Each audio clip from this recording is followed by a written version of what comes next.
বাংলাদেশের বিভিন্ন জেলায় এই মিষ্টিটাই যায়। আজকে আমরা সেই দত্তের মিষ্টির দোকানে দাঁড়িয়ে আছি, দেখতে পাচ্ছেন যে আমাদেরকে এই মিষ্টি খেতে দিচ্ছে। আমরা আজকে স্বাদ নেব। অসাধারণ টেস্ট, এক কথায় অসাধারণ। দর্শক, আমরা এখন আছি গোপালগঞ্জের ঐতিহ্যবাহী যে মিষ্টি ভান্ডার, দত্ত মিষ্টান্ন ভান্ডার। আমরা সেই মিষ্টান্ন ভান্ডারে যে মিষ্টি দেখতে পাচ্ছেন, এটি কিন্তু প্রতিদিন সকালে এবং বিকালে এখানে তৈরি হয়ে থাকে এবং প্রায় 1938 সাল থেকে এই দত্ত মিষ্টান্ন ভান্ডার এখানে পরিচালনা হয়ে থাকে। দোকানের নাম তো দত্ত মিষ্টান্ন ভান্ডার, প্রোভাইডার সুধীর কুমার দত্ত। আমার এখানে ডাক নাম হলো ধলা মিয়া। আমি এখানে চাকরি করে দীর্ঘ 30 বছর, 30-32। দোকানের বয়স হলো 80-85। হ্যাঁ, ইতিহাসটা হলো অরিজিনাল খাঁটি গরুর দুধ, এর আর বাইরে কোনো ইতিহাস নাই। অরিজিনাল খাঁটি গরুর দুধ নিজেরা তৈরি করি, নিজেরা বানাই, নিজেরাই সব কিছু করি।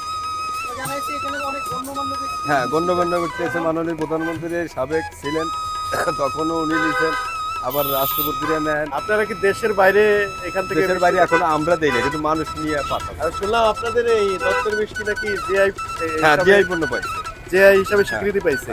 জিআই হিসেবে এটা কি গোপালগঞ্জে এই প্রথম? এই প্রথম বাংলাদেশের ভিতরে খাবারের ভিতরে মিষ্টির দোকান হিসেবে আমরাই প্রথম। আপনারা প্রথম? আমরাই প্রথম, মানে বাংলাদেশি প্রথম মিষ্টি দোকান। হ্যাঁ, প্রথম মিষ্টির দোকান। শুরুটা কে করেছিল? শুরুটাই করছে সুধীর কুমার দত্ত, ওনারই শুরু। উনি প্রথম শুরু হ্যাঁ করেছেন? হ্যাঁ, উনি শুরু। দীর্ঘ 2-3 বছরই যে মারা গেছে। ওনার ছেলেরা এখনো আছে, ওনার উত্তরসূরিরা যারা, উত্তরসূরিরা আছে। যেহেতু ওনার আমলে আমরাও ছিলাম, আমরাও আছি। আমাদের প্রোডাক্ট মনে করেন জিআই পণ্য হলো রসগোল্লা, গোপালগঞ্জের জিআই পণ্য রসগোল্লা, এইটাই সবচেয়ে বেশি। রসগোল্লাটা পরিচিত হওয়ার মানে কারণটা কি?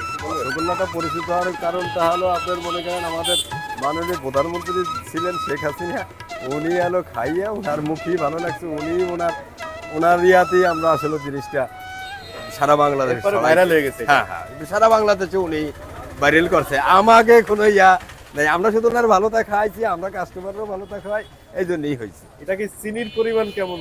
মানে সামান্য বর্তমান মানে আপনাদের কেমন চলতেছে কেমন? হ্যাঁ, বর্তমানে দেশের পরিস্থিতি অনুসারে একটু থাকে, ওইটা বলা যায় না। আচ্ছা, আপনাদের কি মানে দোকান এই শাখা একটাই নাকি? এই একটাই একটাই।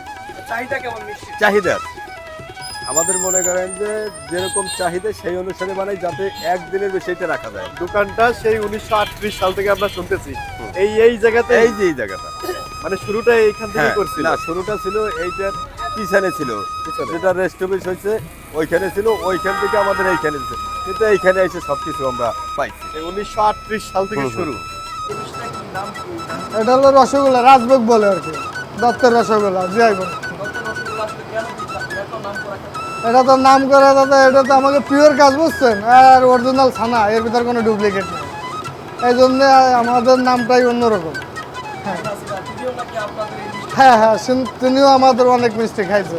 এটা তো আমাদেরই সৌভাগ্য যে দেশের পিএম সে আমাদের হাতে তৈরি মিষ্টি খাচ্ছে, আমাদেরই একটা গর্ব অন্যরকম।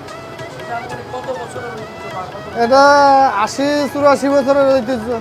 দর্শক, এই সেই গোপালগঞ্জের ঐতিহ্যবাহী দত্তের মিষ্টি, যে মিষ্টি বাংলাদেশের সাবেক প্রধানমন্ত্রী শেখ হাসিনা এই মিষ্টি খেয়ে মুগ্ধ হয়েছিলেন এবং বাংলাদেশের বিভিন্ন জেলায় এই মিষ্টিটাই যায়। আজকে আমরা সেই দত্তের মিষ্টির দোকানে দাঁড়িয়ে আছি, দেখতে পাচ্ছেন যে আমাদেরকে এই মিষ্টি খেতে দিচ্ছে। আমরা আজকে স্বাদ নেব। অসাধারণ টেস্ট, এক কথায় অসাধারণ।